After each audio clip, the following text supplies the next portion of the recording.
I'm Laura Vinroot Poole, and this is What We Wore.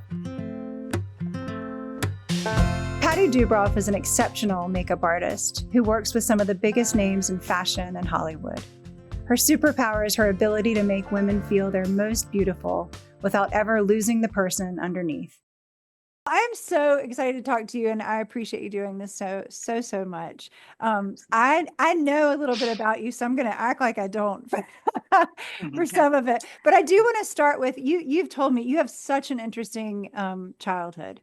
Will you talk to me a little bit about that, where you're from and what your childhood was like?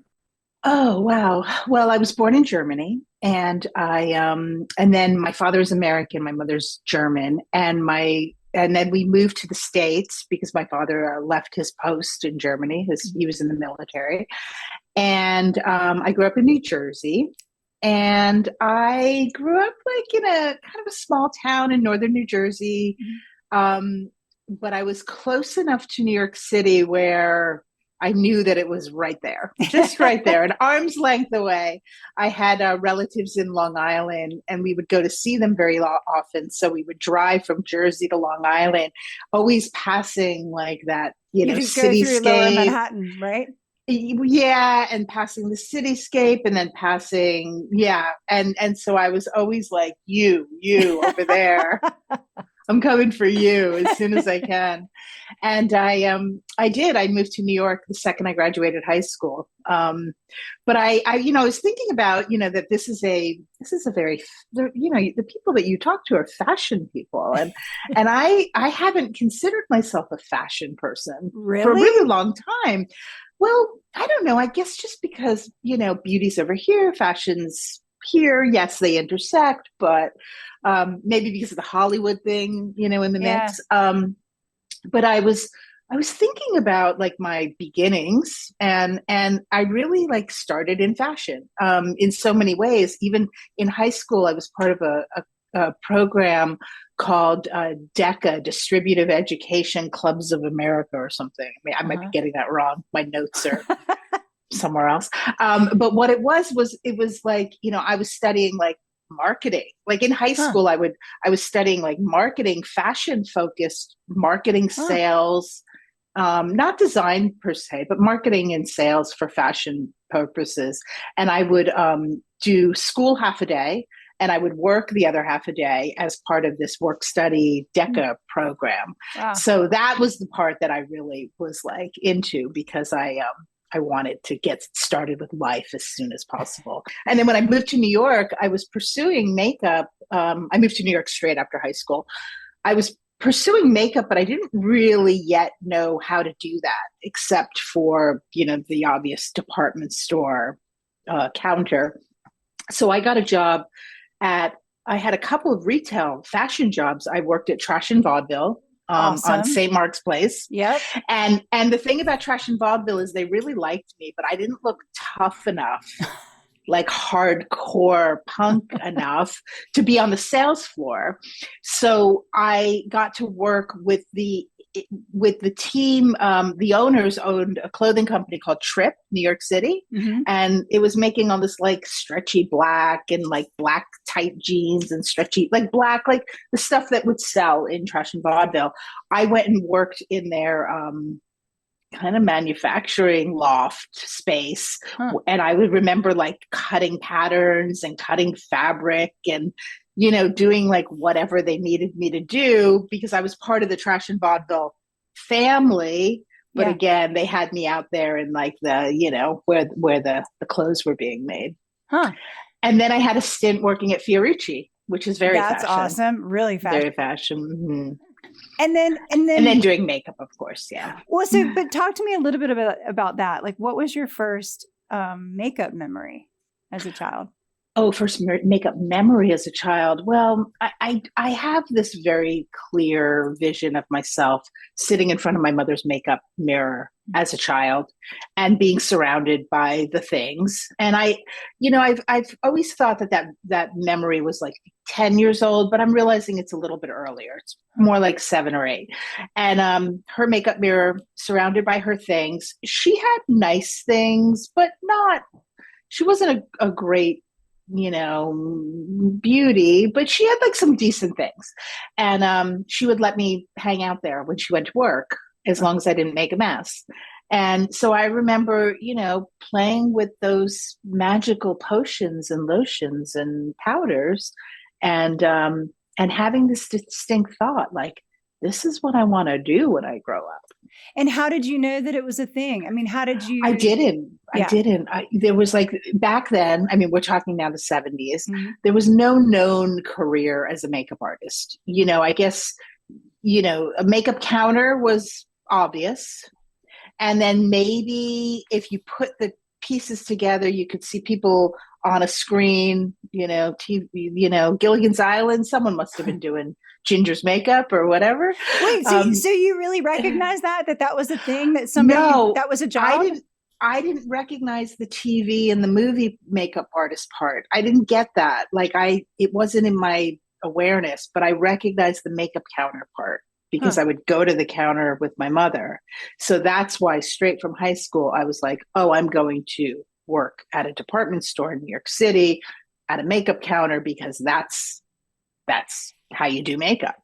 And it was more about learning the technique, or having the tools to be able to do that and make people feel better. Like, what was all the things. Yeah. All those things. Yeah. I mean, I think it's very close to sales, right? It's making people feel seen, making people feel comfortable, making people feel like you're guiding them in the right direction to be their most kind of empowered and beautiful. So whether you're doing that, helping someone to kind of do that through clothing or through what's on their face, very, very similar, ultimately with the goal of selling, obviously, when you're in those environments. But, with the kind of maybe the heart space goal of, helping this person feel great. Were you doing it with your friends at all?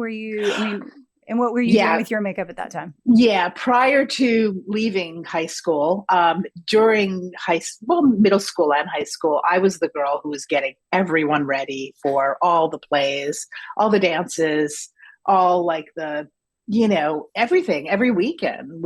That's where the party happened. That's where the real fun happened. So true. Yeah. I mean, I think about that a lot. I'm like, the best part of the night was always like the girls getting ready together. It still is, actually. And it really can be. Even now I'm getting people ready to go to big high profile events, but I bet if you ask them what was the best part of the night, they might say, hanging with the glam squad. Totally. Yeah. Yeah. Okay. So Trash and Vaudeville and Fiorucci. And then how did you get a job at a department store doing makeup? I did. Well, the first one was Bloomingdale's, but I got a job spraying perfume. And that was like, I did that literally, I think it was a couple of days, and I had such a headache. And I was like, no, this isn't right. So I went over to Bergdorf Goodman, and that looked really fancy and pretty. Yeah. And I, and again, this is like 1987. I told them that I had experience doing makeup, and I believed it. and I don't think they had any way of proving it or not. And did they do a tutorial? I mean, did you have to show them a face, anything like that? No, you were just like, I've been doing it for years. Yeah. And then I just got a job at a counter, and then the counter trained me. What was the counter, Patti? It was at that time, Yves Saint Laurent. I think you would call it something different now. And I remember being right across from the Chanel counter, and I was friends with the girls at the Chanel counter, and I was trained, through the brand very much. The brand will give you the brands still do that. They give like in-house training on a specific techniques and products. And that was the first way that I was actually really learning about makeup, because there was no YouTube. There was no, there was none of that. And then that opened my eyes to, okay, I'm doing makeup like this, but then I'm in New York and I'm starting to see and meet people and see like, oh, I could be doing it for photo shoots, and there's music videos. It was the time of MTV. And then I got a job at MTV working at the in the studios as a freelancer. And again, this is the time where MTV was like the center of the universe. Yeah. So I would do like the VJs and the guests that would come in. I was just there, for whoever needed. And then a show called House of Style with Cindy Crawford began. Sure. And I was able to work with Cindy on that show. And, that was like one of my first things. And Patti, will you tell me also from that moment, well, from Yves Saint Laurent at Bergdorf and like understanding, I mean, they're like your paints. I mean, I guess they're that's your medium. Those are your tools. From that part, have you already formed, I don't even know how to say it, like what your ethos, I guess, of like what it was you wanted women to feel like, or what it was that you believed about makeup, or what it should be doing for women? I am not going to lie and say I had an ethos when I was 18 or 19. I was literally just like hustling and probably paid, like the more was better probably back then. Like the more product you could pack on someone, or the more things you could encourage them to need in their life. I had no ethos. So, I was just hustling. But I loved makeup.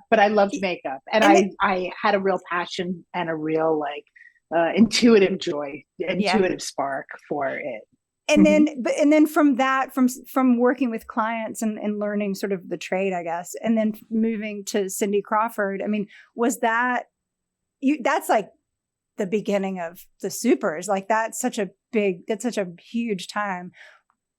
Did you understand something new about makeup when you connected with her and you connected with House of Style? I think that the supers were a big part of my life, because then I was also assisting some of the great makeup artists at the time, and especially Francois Nars. And so the supers were the girls that I kind of was spending a lot of time with, working with. And you were the same age. And we're all the same age. Yeah. I'm an assistant, but they're very well known, but we're all the same age.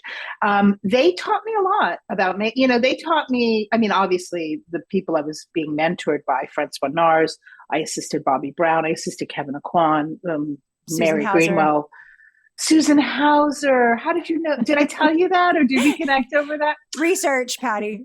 Oh, wow. Yeah. She was my first. Wow, Susan. They definitely helped inform me, and teach me, how it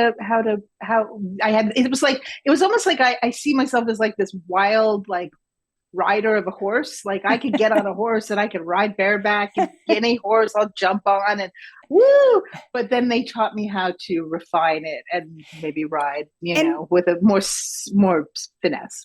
And I know you are such an intuitive person, but if looking back, like working with Susan Hauser or Bobby Brown, or Kevin or Francois at that time, were they training you from just showing you how they did it, or were they actually telling you in words, here's what we're doing, here's how I want the client to feel, or how does that work? Well, I think back then, because we were working with models, nobody really cared about what the client was feeling, because the client is a model and the model is just a canvas. The feeling was what was to be evoked either on a runway or in a photo is the client the designer or Vogue, or right? Exactly. Yeah. The client is either exactly the designer, or Irving Penn, because you're in his studio, whatever. So yes, a combination of words, but it was very much by observation, I think, mostly. Mm-hmm.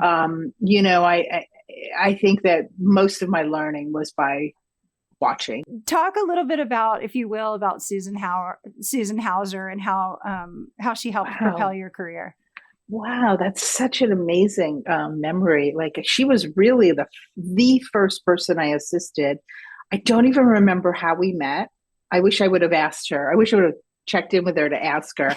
But I remember that she was doing a lot of these like really big trade show things, fashion shows but for in these trade environments. Huh. And she took me on my very first work trip to Las Vegas, and we just had to keep painting people at this trade show. And she was like a mom, because I had traveled as a kid with my parents, but I had never gone anywhere by myself for work.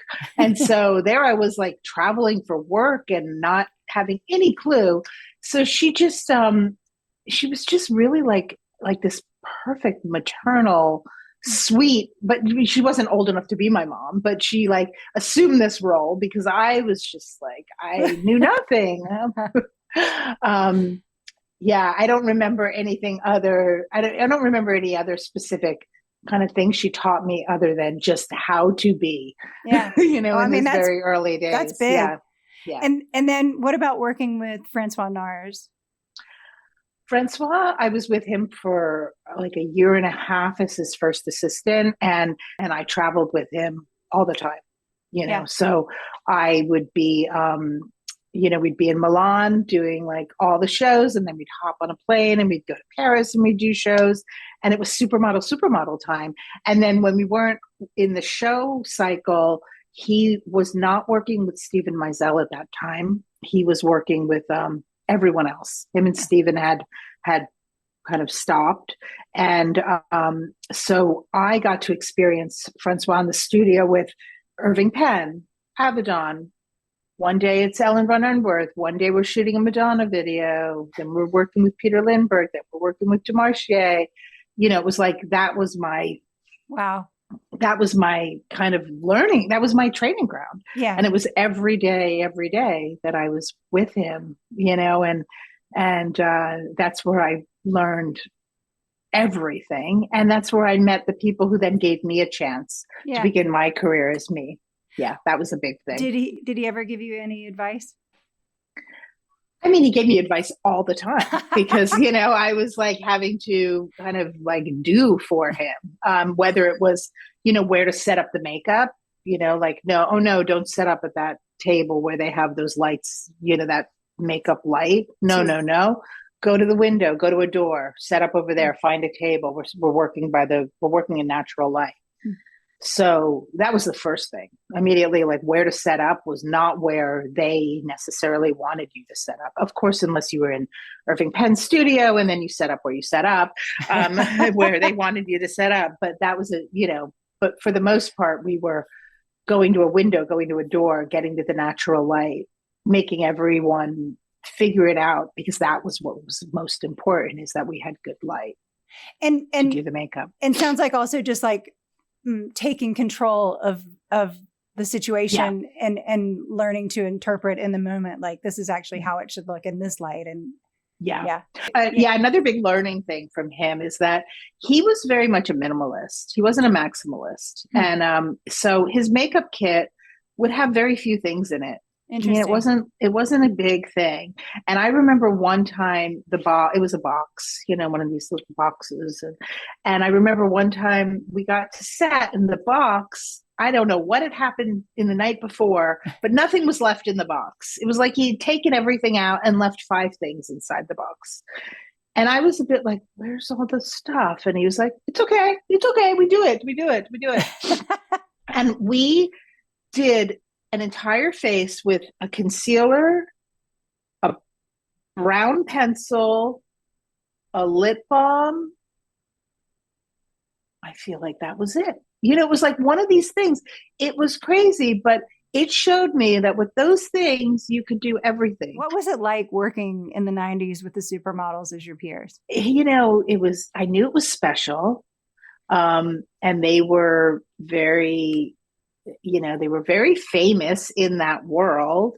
But it was also kind of weirdly normal. That was just where I landed. And these were the girls that were my age. And we would do these shows, and then we would go out, hang out. And, sometimes we'd just hang out in their hotel room because it was a bother to be out and there'd be too many people. Mm-hmm. But, this is all cell phones and, everything being deeply documented. So I am so grateful that there are not photos of some of the, shenanigans. But those girls, I think I gravitated towards the ones that were more grounded in that very ungrounded world. So Christy Turlington was, Christy and I became really close. I think because I know because we shared not only a love of like the whole fashion thing that we were in the swirl of, but a deep commitment to spiritual. And you all went to India together. We went to India together and we would travel together. And there was like, we would travel together for spiritual retreats and things like that. Yeah. So that's where, I saw like, oh, okay, you can be in the midst of all of this, but you can still keep a focus on what's really important. Yeah. If you find the right people. Yeah. Find your tribe. And then during that time, that's sort of when the changeover over to actresses happened. I mean, we interviewed Ivan Shaw about the 90s and sort of how that trickled in. Did you notice it at the time, and did it interest you? Well, I really noticed it because I was living in New York, and my boyfriend, fiance, now husband, is in Los Angeles. And so I was really teetering between like, do I go to LA to be with him and to have this life, or do I stay in New York? And I was very adamant to stay in New York and be a fashion person because LA was a little bit lame. And then as I was shooting like covers for all the magazines, doing all the editorial, but mainly the covers, it was becoming less and less models that were being booked, and it was actors, and it was Liv Tyler, and it was like, young actors. And this is like the very late 90s, before 2000, more like 99. I remember like 99, 2000, really noticing it, like, oh, I'm working with actresses now, no more models. And why don't I do that there? And so I decided to move to Los Angeles because I saw that it was becoming cool to work with actresses and in the fashion realm, right? Let's say, which was really revolutionary. I mean, that was not a thing.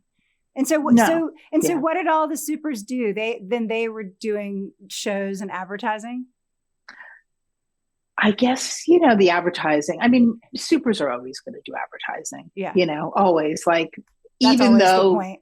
Yeah, but I mean, even now, more and more actresses get those campaigns. So, I guess it was there was just maybe there was like the supers were right, uber famous anyway. Maybe it was just more like the ground of the kind of newer ones, or, kind of not the top, were being more affected.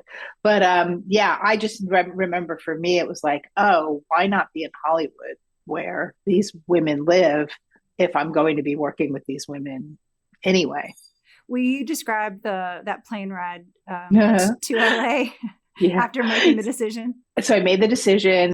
We make the move, and I'm on the plane. I'm on the plane to LA for my move, and I land, and there's a message to call my agent. And I get on the phone with him. I'm at baggage carousel. Okay. And he's like, well, guess what? You just booked the Vanity Fair Hollywood cover with Annie Leibovitz shooting. And I had never shot a Vanity Fair cover before. I'd shot pictures for the inside. I'd never worked with Annie before. Yeah. And, it was one of those Hollywood covers where, there was multiple talent. Right. And I think that like two of the girls had asked for me, so that's why it brought me in, and at that moment I was just like, holy shit, this is yes, and there was this like thank you, like above God, however we express God, because I knew like this is a sign I've made the right decision. It was so strong. And do you remember who was on that cover? I do. Jennifer Connelly, Kirsten Dunst, Naomi Watts, gosh, I'm remembering that panel. There were 3 panels. I don't remember all the panels, but I remember that it was like one of the more casual than, Hollywood covers where they're in jeans and tank tops. The girls are all young, very fresh face. And I shared the cover with Paul Starr, who was a big deal makeup artist in LA. So then I got another Vogue cover, and then I continued to do those Vanity Fair Hollywood covers for years and years after that. And then, and I'm trying to think of your daughter. Are you pregnant at this time, or do you have a baby? No, not when I first moved. I moved in, I guess it was 2002 I got here. I gave birth to her a year later. So yeah, there is a photo of me working on the second Vanity Fair, the second for me Vanity Fair Hollywood cover, where I'm holding Bianca because she came to set, and Gwyneth, I think, is meeting her, and Gwyneth was pregnant, something. And how did you feel like that was easier to manage in LA than would have been in New York? I Right? For sure. Because you're just winter, just even getting through the winters, like, Well, and I think going to shows and being in Europe and that whole train is different.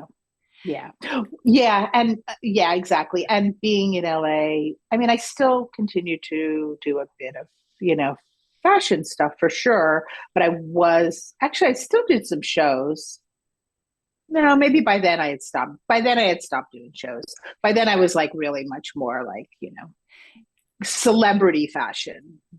Is that when you felt like the fact that you were requested for the shoot, is that when you felt like your style, I guess, as an artist really emerged as a thing, the Pati Dubroff face? I wouldn't have acknowledged it then. Like I'd say 23 years ago, I wouldn't have called it a thing.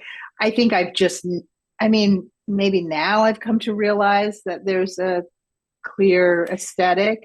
Maybe 10 years ago, I probably paid attention to that also and noticed that a little bit. But I wasn't coming into Hollywood being like, I've got this thing and you all want it, like I was just trying to figure it out. Looking back, you did. I mean, like if we, I think that's one of the most interesting things on social media when you post past covers that you've done. You're like, oh, that really was like so different for the time, I think.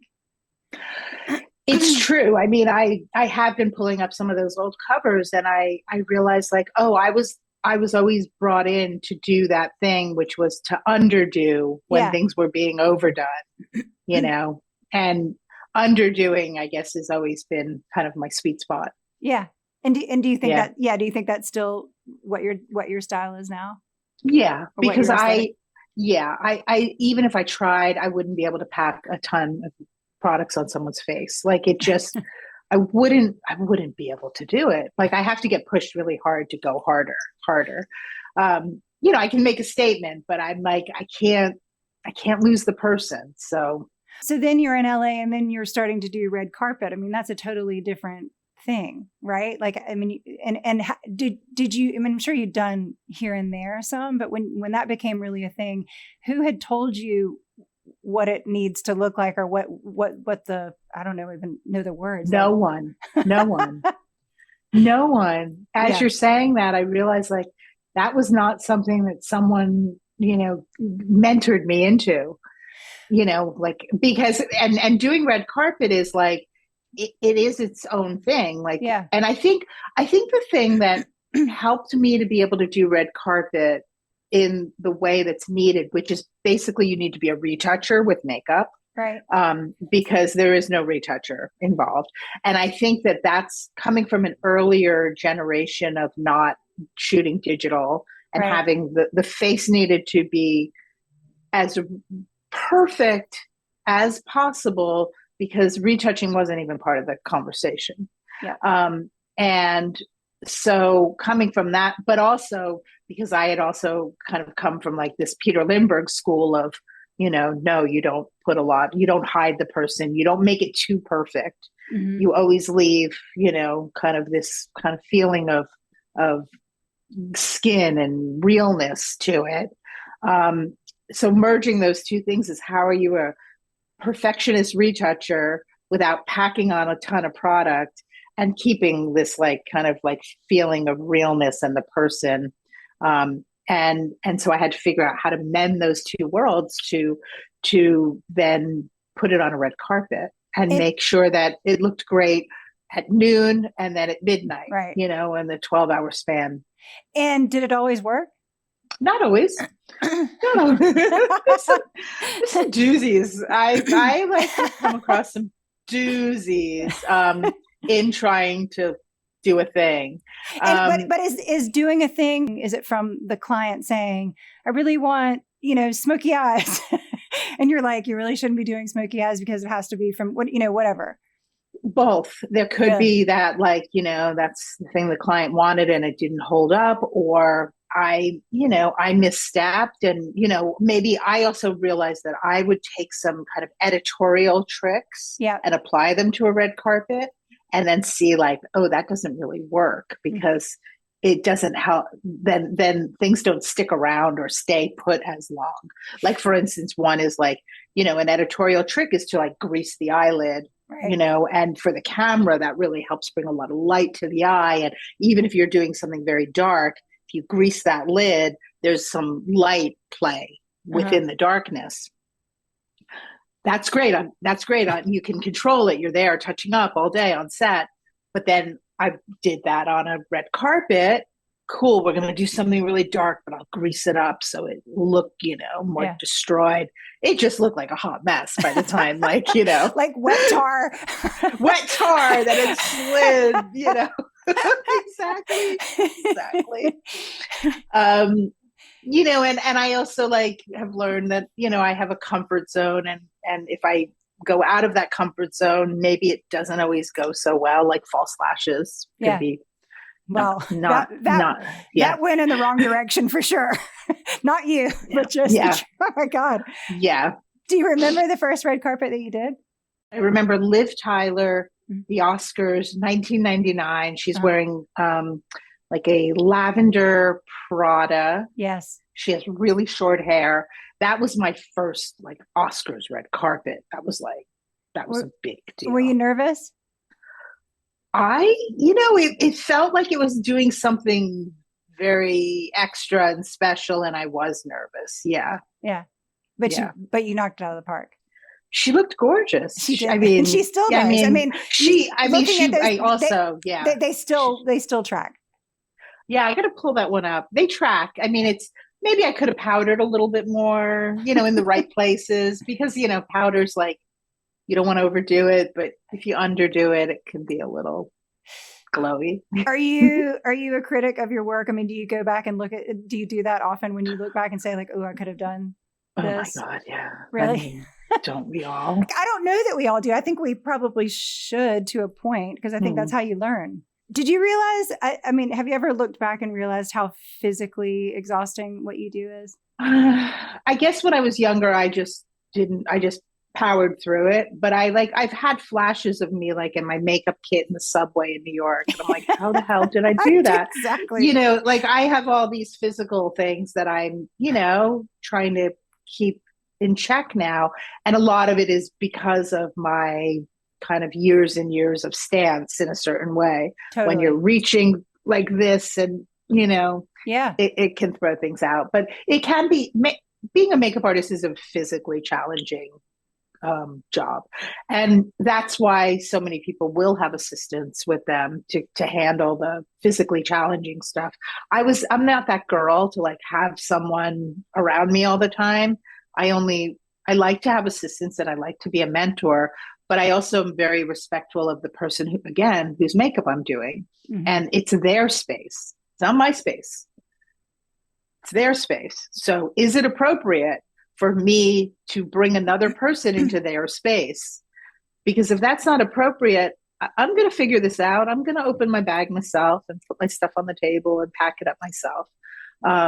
Do you think that's just who you are as a person? Is that how you work? Is that how you grew up, or is that something you think that you learned from mentors? I think it's a combo of all those things, and it's a combo of like also being sensitive, because I see like when I get into a room and there's all someone, a hairdresser, has assistants, and so all of a sudden that person who, we're to work on has to put these extra guards up. Yeah. And I'm just really sensitive to the guards that have to, go up. You are so intuitive and so spiritual. That's a big part of your work, I think. Don't you think? It is. And I've only come to realize that very clearly the past couple of years, because before I had two different channels going on. I had my spiritual world over here, and I would go,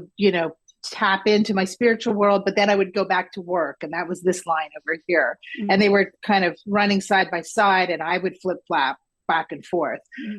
But then I started to realize, no, everything is one. Yeah. And I can't separate this out. So I have to, keep this in this one thing. And what that can mean is, in the kind of a more negative sense, if you're very sensitive, you take on a lot, of other people's stuff. And so sometimes I would go home from work and I would pass out for 3 days. Yeah. And feel completely drained and sick, and not understand why I couldn't get off the couch for 3 days, after being on a job with so-and-so. Yeah. And then, other times I would, kind of come out of a job and I would feel so high and so much energy that I couldn't sleep for 3 days. Do you relate to your work more as a career or as a calling? I mean, it's definitely both, because it's gives me a roof over my head and food on, food on the table.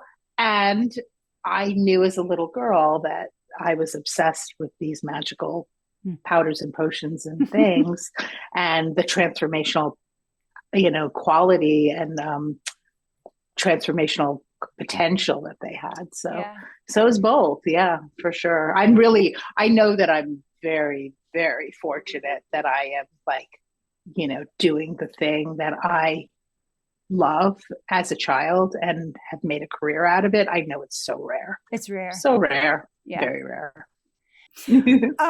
We ask every guest on our podcast one special question, and I cannot wait to hear your answer. What did you wear to the prom? and what was your makeup like, for sure? Oh, the makeup was so much. Well, okay, so I'm going to set the scene. It's 1986. Nice. 85, 86. I had gone to a Duran concert at Madison Square Garden, and I met a boy who looked exactly like John Taylor. Amazing. Was the hair, the dress. He was kind of walking around he knew that he looked like John Taylor, and all the girls were like, ah. And I was very dressed, and he was very dressed, and we connected, and we became friends, and I asked if he would be my prom date. And he was very gay, and he loved that idea. And so I had this crazy hot kind of, John Taylor lookalike guy as my date. And then for the prom outfit, I went to a vintage store in New Jersey, somewhere in the next couple towns over. And I found a emerald green satin dress from the 50s that fit me like a glove and had a matching pair of shoes, which was bizarre. And they were pumps, and they fit me. I remember in that store, in that weird little antique vintage store, this green dress and the shoe, and I'm like, no. And then it was it was made for me. It was wild. And how did it fit? And what was it was very 50s cut. So it was tight at the bodice, and it had a little flare, and it was below the knee. Strapless? And no, it had some little straps. Okay. I'm going to see if I can find a picture. But my hair at the time, it was short and bleach bottle blonde like Madonna. Okay. I was kind of doing the Madonna wannabe thing. So I accessorized with a lot of Madonna-ish bracelets stuff. Yeah. I had a lot of makeup on. so much makeup. I might have even put a mole because I'm like, oh, this is so vintage, let's do that. Yeah. And then Emerald he green showed satin. And he showed up dressed to the nines as if like he was, in Duran. And and then I hope I can find a picture. You can. I have a picture somewhere. I have faith in you. Well, when the fires happened, we put all the pictures away safely, and now where are they? Patti, thank you so much for doing this. I wish I could spend 2 more hours talking to you. I love talking to you on a podcast and in person. I love being with you. You're just, you're an angel.